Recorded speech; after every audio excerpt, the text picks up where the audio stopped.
Hello, can you imagine? A man with no food, no fresh water, no electronic technology, equipped only with a simple fishing boat, drifting desolately in the vast ocean for 438 days, floating over 10,000 km, experiencing countless hardships such as hunger, cold, huge waves, and storms. Ultimately, in some miraculous way, he survived. Today, we will delve into an unbelievable miraculous story, hailed as the greatest survival journey in human history. He was just an ordinary fisherman, but was swept into a life and death challenge by an unexpected storm. With resilient determination, he rose above adversity, snatching life from the jaws of death, creating a real-life version of Robinson Crusoe. He is the first person in history to have survived over a year adrift at sea. His story shines like a beacon, encouraging countless people to never give up hope on life. So, what hardships did he endure during those harsh 438 days? And with what extraordinary willpower did he survive in the vast ocean? Next, let's turn back time to 2014 to look back at this courageous survival journey that shocked the world.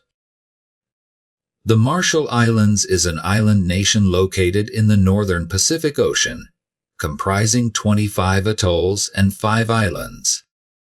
Altogether, 25 small islands form a territory where 97.87% of the area is water, a true kingdom on the sea. From 1946 to 1958, the United States conducted 67 nuclear tests at Bikini and Inuit atolls in this island nation, causing severe ecological damage. Our story today begins at Ibon Atoll in the southern Marshall Islands.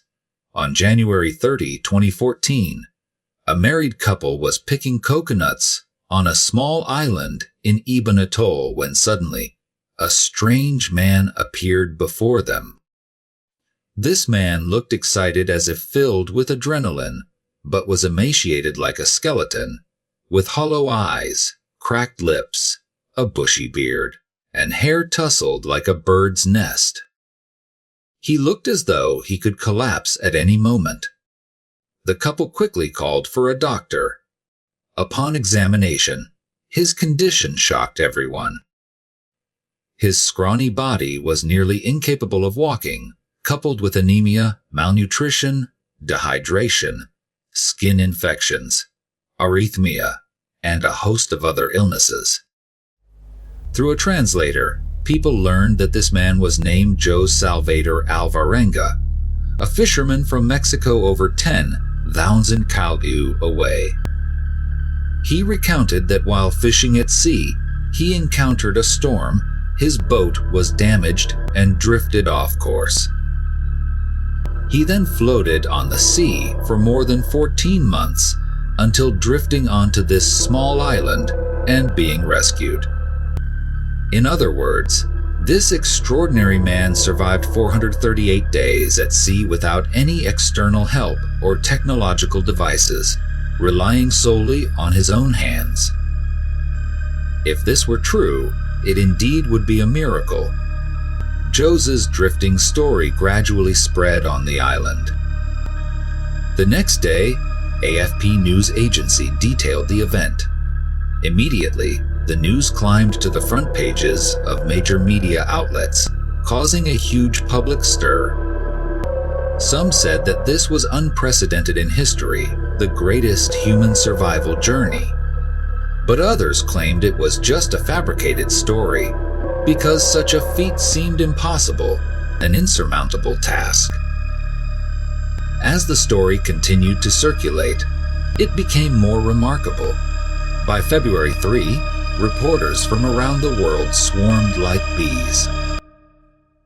They all wanted to witness firsthand this strange man from the sea and get direct interview information. By this time, Jose was dressed in a loose sky, blue sports shirt and shorts. Facing the global media, he smiled and waved to the cameras. In the following interviews, he recounted his miraculous yet arduous experience. Jose was born on July 15, 1975, in El Salvador. His father ran a flour mill in town, and his family was relatively well off. He grew up alongside his parents, intending to stay in town all his life, living a leisurely life. However, his other family members had ventured out, which made him feel inferior. Thus, in 2002, he also left home to become a fisherman in Mexico. During his time in Mexico, he befriended Ezequiel P.A. his bosom friend. The two were truly a perfect pair in the fishing industry, seamlessly coordinating with each other. They had completed countless missions together. Each time they set out to sea, they returned with a boat full of fish. The catch was enough to sustain them for a long time. On November 16, 2012, a regular Friday like any other, Jose received orders to set out to sea. They would depart from the small fishing village of Pizapan near the coast of Chiapas, Mexico, heading into deep waters to fish. To prepare for the trip, Jose was meticulous. He had his fishing boat repaired and stocked up on various supplies. His boat was 7.62 meters long and 2.1 meters wide, with no cabin or sleeping quarters. It was essentially a small, simple boat, but he always treated it as a treasure. After each trip, he would clean it thoroughly. Before departure, Jose loaded the boat with supplies: 265 liters of diesel fuel, 60 liters of water, 23 of sardine bait, 91 g of ice, more than 700 fish hooks, kilometers of fishing line, a net, 3 knives, 3 buckets, a mobile phone, a non-waterproof GPS device, and a radio with only half of its battery left. Everything was prepared, but as they were about to set off, his partner fell ill and couldn't get out of bed. Initially, the mission was not urgent, so he could afford to wait a few days until his partner recovered. However, the weather had been unfavorable recently, with potential storms looming. If they didn't set out soon, the impending storm would prevent them from fishing for a long time. Hence, Jose decided to find a temporary replacement. He turned to Salvador, a 23-year-old local soccer star. Though soccer was his forte, fishing at sea was a brand new experience for him. Despite his lack of experience, Jose chose him, believing in the saying, "In the land of the blind, the one-eyed man is king." A fishing trip would pay $50. Salvador eagerly agreed. After all, it was just 12 hours of work, and as a young, strong man, he did not fear the challenge. On November 17, 2012, before dawn, the two men set off. That day, the sky was clear, a beautiful day. Initially concerned about the weather, Jose felt relieved. The small boat carrying the two too quickly disappeared into the vast sea. They were unaware of the misfortune awaiting them. At first, the mission proceeded smoothly. On the deck was a cooler-sized container, filled with nearly 500 kg of freshly caught fish, including tuna, mahi-mahi, and small sharks. This trip would bring Jose a handsome income. But while they were still exhilarated, the weather suddenly changed. A storm hit unexpectedly, with gusting winds and high waves. Jose struggled to steer the boat towards shore, but the wind and waves pushed them farther out to sea. In the distance, dark clouds loomed ominously, making the small boat seem minuscule amidst the vast ocean. Never having seen such a scene, Salvador was utterly distraught. Clinging to the rail, he vomited and sobbed. In contrast, Joe's remained relatively calm. He gripped the steering wheel tightly, trying his best to keep the boat balanced. Around 9 a.m., he spotted a mountain peak on the horizon, about 2 hours away by boat. Elated, he steered towards it, but disaster struck. The engine shorted out due to water exposure, and he immediately radioed his boss, shouting, "Willie, Willie, Willie, the engine's failed. Stay calm, buddy. Give me your coordinates. The GPS got wet and broke down. Then drop anchor. We don't have an anchor. We left it behind thinking we wouldn't need it. All right, we'll come to get you. Just stay calm. Hurry. We really can't hold out much longer." After sending the distress signal, Jose planned to stay put and wait for rescue, but the giant waves felt like they would swallow the small boat. The 500 kg of fish they had caught made it difficult to keep the boat balanced. Thinking that money was replaceable, he threw the fish, ice, and reserve fuel overboard. Although at that moment they were only 24 km from the coast, it felt like an insurmountable distance. The strong wind pushed the small boat deeper into the Pacific. By around 10 a.m., the radio also failed.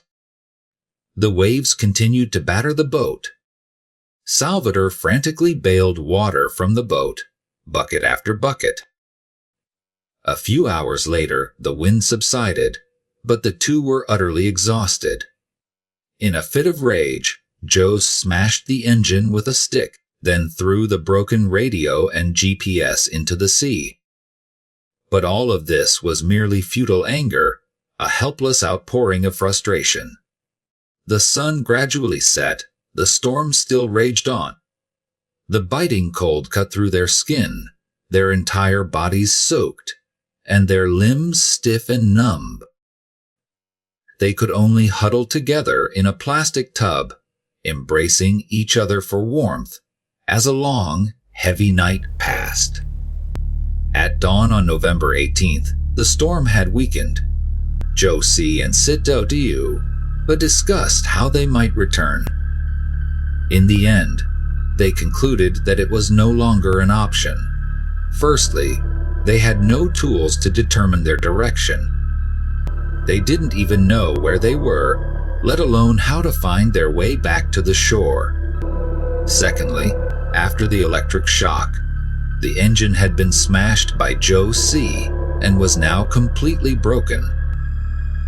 The small boat could only drift with the wind, destination unknown. Thirdly, the boat was sparsely equipped, with no sail, no oars, and no spotlight. Therefore, even if another ship passed by from a distance, it would be hard to spot them. Fourthly, the rescue signal they sent to their boss had no specific coordinates, so he had no way to rescue them. Thus, they seemed to have reached a dead end, with no way out. The most likely outcome was being stranded and dying at sea. In such a desperate situation, psychology played a particularly important role. Jose maintained a fatalistic mindset, believing they should first fill their stomachs. There was still some dried meat and water on the boat. He managed to catch some fish from the sea. He instructed Salvador to cut the fish into finger-sized pieces and dry them on the bow of the boat. They ate the raw fish along with salty dried meat to stave off starvation. Occasionally, if lucky, they could catch 1 or 2 seabirds or sea turtles to improve their meals. At times, Jose even found these things quite tasty. While they could solve their food problem, the limited supply of fresh water was crucial, and seawater was salty. They dared not drink seawater, leaving them no choice but to drink turtle blood and urine to survive. When there was nothing to eat or drink, they lay listlessly on the boat's deck. Reflecting on that period, Jose said, "I was so hungry that I gnawed my own fingernails and swallowed every tiny crumb." Ciativo began catching jellyfish, swallowing them whole. The jellyfish burned his throat, but fortunately, it wasn't too severe. Heaven never totally abandons anyone. After about 14 days of struggle, it finally rained in their part of the sea. At that moment, Jose was lying in the tub when he suddenly heard a pitter-patter sound. If there is a sound on earth worthy of being called the voice of heaven, it was that sound. He shouted and hastily woke C8, Golova. The two rushed to the deck, holding up buckets, frantically catching the rainwater. They opened their mouths to drink the rain, stripping off their clothes to enjoy the cool, life-giving water. As they caught the rain, every few minutes, they would burst out laughing and take a big gulp. This rain was akin to a life-saving straw. The amount of rainwater they collected was at least enough to last them 2 weeks. During this time, Jose searched the sea meticulously, not ignoring any debris. He found a green garbage bag full of items. Inside were a packet of chewing gum, half a cabbage, a few carrots, and a half-spoiled bottle of milk. These discarded items, which they wouldn't normally give a second glance, were now priceless treasures. They nibbled on the fresh carrots and sipped the spoiled milk. After they were full, the two lay down next to each other. The sunset spread golden light across the shimmering sea. They were mesmerized by the majestic beauty of the ocean. In their hearts, a thought arose, perhaps they could continue surviving this way until they were rescued.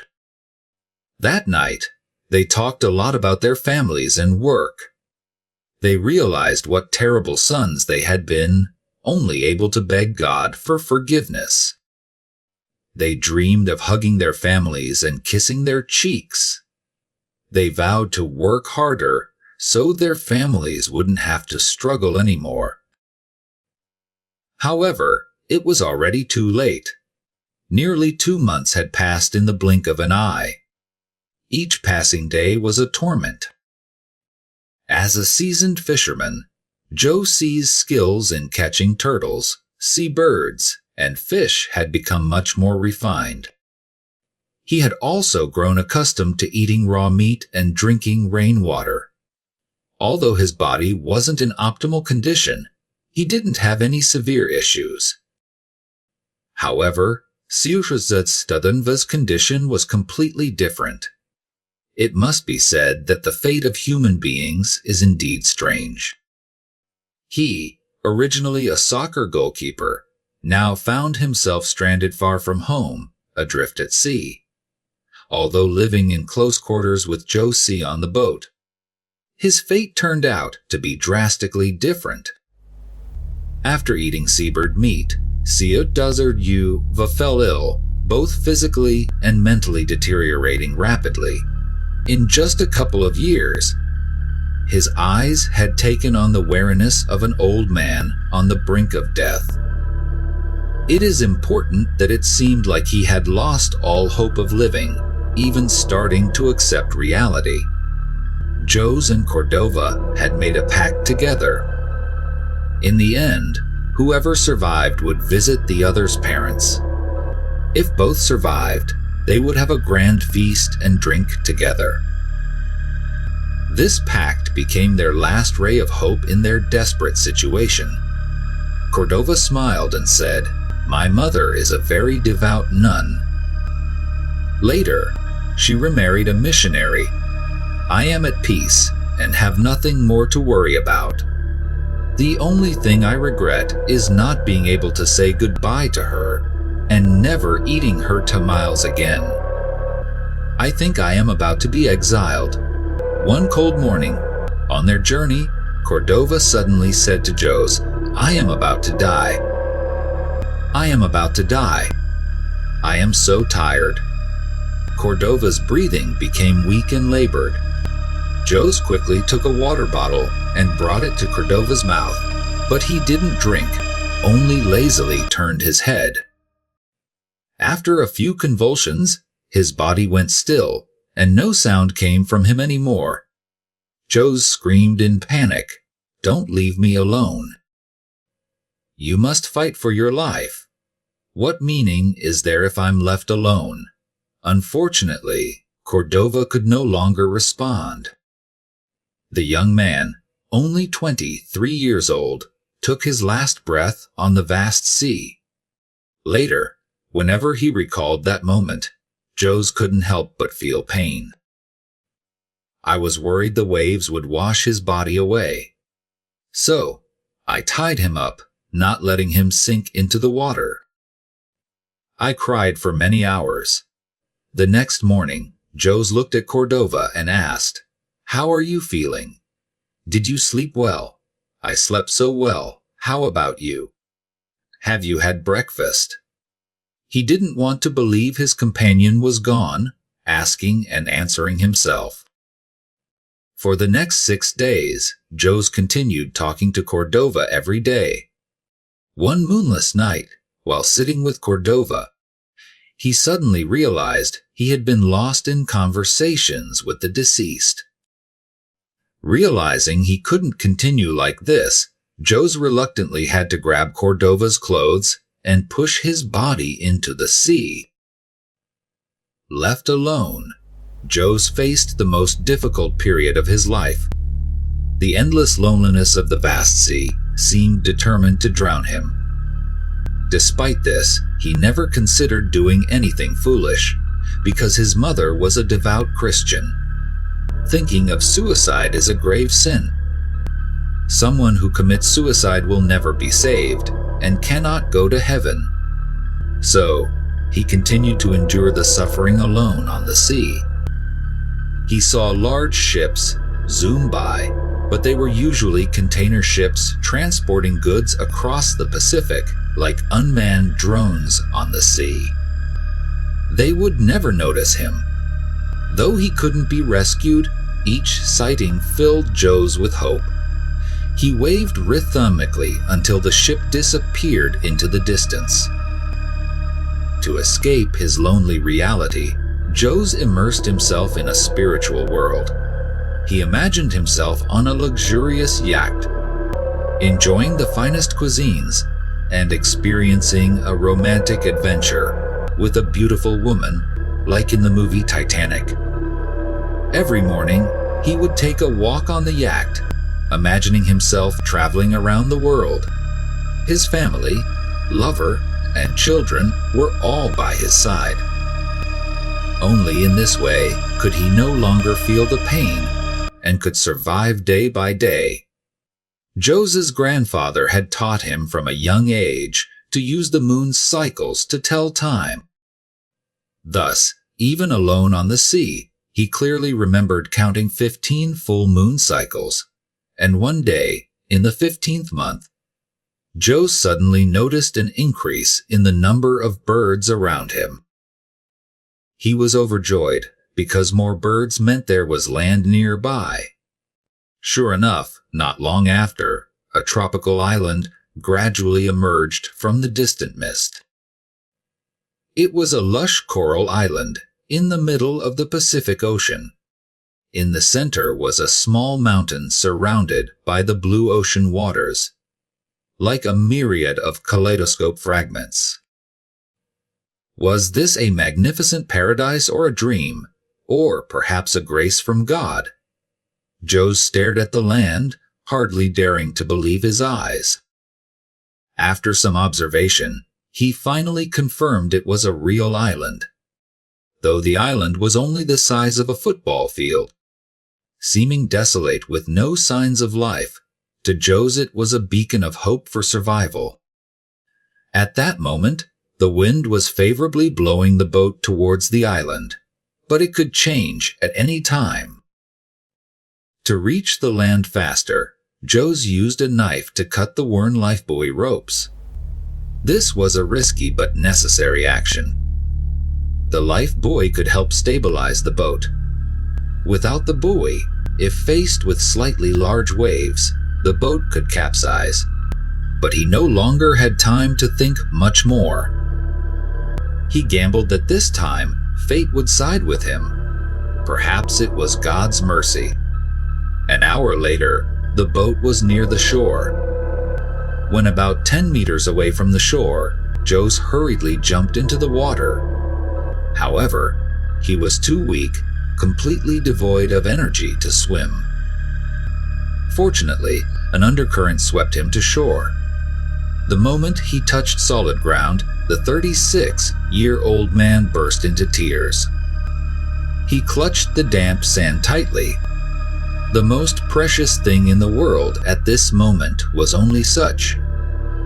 In some aspect, Jose was very lucky. This island was Gill Island, part of the Sanjo-Woiborn archipelago, at the southernmost end of the Republic of Maso, one of the most remote islands of this nation. If he had missed the Maso Island gateway, he would likely have continued drifting westward to the Philippines, over 5,000 km away. It was estimated that it would take over 200 more days. In his current condition, he couldn't hold out any longer. Speaking of which, you might wonder, why didn't he drift towards the Solomon Islands in the southwest? Or Nauru, the world's smallest island nation, which was closer? After all, at that time, he was only about 600 km from Nauru. To explain a bit, from the drifting direction of the boat from east to west, it could be seen that he wasn't drifting randomly, but due to the ocean currents. Otherwise, a boat without an engine couldn't have drifted that far. In terms of location, the boat was carried by the North Equatorial Current. The North Equatorial Current flows westward north of the equator, influenced by the northeast monsoon. Therefore, the boat could only drift west, not north or south. After reaching the shore, from a distance, Joe saw a house by the beach. He staggered through the bushes, standing beside a small canal opposite the house. At this time, Miss Sue and Mrs. Amy, who were harvesting coconuts, found and rescued him. This completed Jose's entire survival story at sea. After the press conference on February 3, 2014, he was treated at Majuro Hospital. In the following days, he flew back to reunite with his parents in El Salvador on February 10. In just a few short days, the media worldwide was abuzz. Many people didn't believe what Jose had experienced. They continuously raised doubts. It should be noted that the coast of Mexico, where he departed, was 10,800 km from Sanjo-Woiborn Island. Based on the departure time Jose described, he had been adrift at sea for 438 days. How could a person survive for more than a year without food and water? Moreover, the weather at sea was very erratic, sometimes with fierce waves, sometimes with scorching sun. Randall, a biology professor at George Washington University, stated that in a freezing environment, a laborer could die from dehydration within hours. Not to mention that long-term lack of vitamin supplementation would cause scurvy, vitamin C deficiency. Why had Jose not contracted the disease? Numerous doubts were raised on social media, sparking a worldwide debate. Was this dramatic sea escape a real story of the most extraordinary survivor since Arctic explorer Ernest Shackleton? Or the biggest hoax since Hitler's diaries? To investigate the authenticity of the drifting story, the police contacted Willie, Jose's employer at the time. Willie confirmed that Jose had gone missing after leaving the port on November 17, 2012. Dozens of people witnessed him setting out on that day. Reporters also interviewed the Mexican rescue team. The rescue team said that after receiving Jose's distress signal, they searched for 2 days. However, due to poor visibility, they had to stop the search thereafter. Additionally, doctors checked Jose's health and found that he was indeed in a weakened state after a long time drifting at sea. His health was gradually recovering, and he was being treated for dehydration through intravenous infusion. The reason he didn't get scurvy was that fresh sea fish meat and seabirds contain vitamin C. He didn't suffer sunburn because he used a container to shield from the sun. Laura, the U.S. ambassador to the Maso archipelago, had an initial meeting and interrogation with Jose after he arrived in Majuro and verified that what he said was true. Oceanographer Edith Van Sebel from the University of New South Wales noted that ocean currents could indeed carry a boat from Mexico to the Maso archipelago. Such a journey would typically take about 18 months, but 13 months was also possible. When Jose returned home, the brothers and sisters he hadn't seen in 8 years came to visit. Everyone was overjoyed. Prior to this, they all believed that Jose had perished at sea. However, reporters from all over the world persisted in wanting to interview Jose. At this time, in very weak condition and exhausted from the intense attention, he refused all interviews and even put up a note on his door, pleading with the media to leave him alone. After much effort, however, reporter Jonathan Franklin managed to obtain Jose's consent and heard the whole story. Jonathan subsequently wrote a book about Jose's ordeal titled 38 Days, An Extraordinary True Story of Survival at Sea. Notably, shortly after the book was published, the family of the late Cot Dova filed a lawsuit against Jose for murder, accusing him of cannibalizing Cot Dova to survive. This indeed seemed plausible. After all, what we know so far is solely Jose's account. Whether he resorted to cannibalism to survive remains unknown.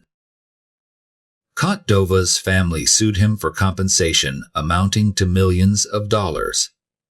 In court, Jose's lawyer told the judge, "I believe this family is merely trying to claim royalties from the book.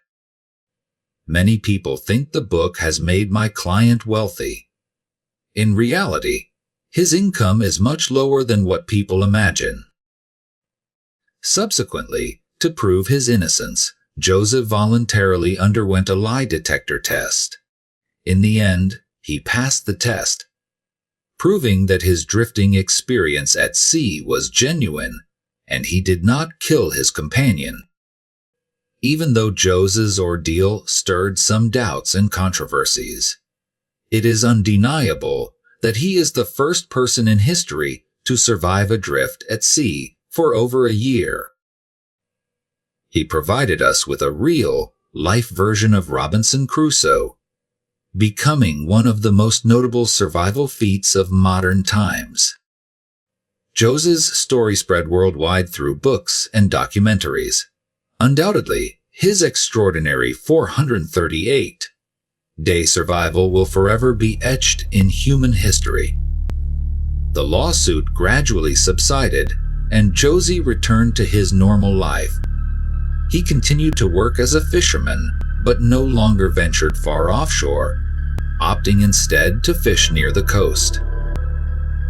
The sea had taken his friend, engraving a horrific memory, and also taught him a valuable lesson on humility before nature and the extraordinary resilience of the human spirit. Jose's story remains an ocean's enigma, a testament to human fortitude in the face of adversity. Will anyone else ever face such a severe challenge again? The vast ocean still lies out there, harboring countless wonders. And perhaps somewhere out there, another extraordinary tale awaits to be told. Today's video ends here.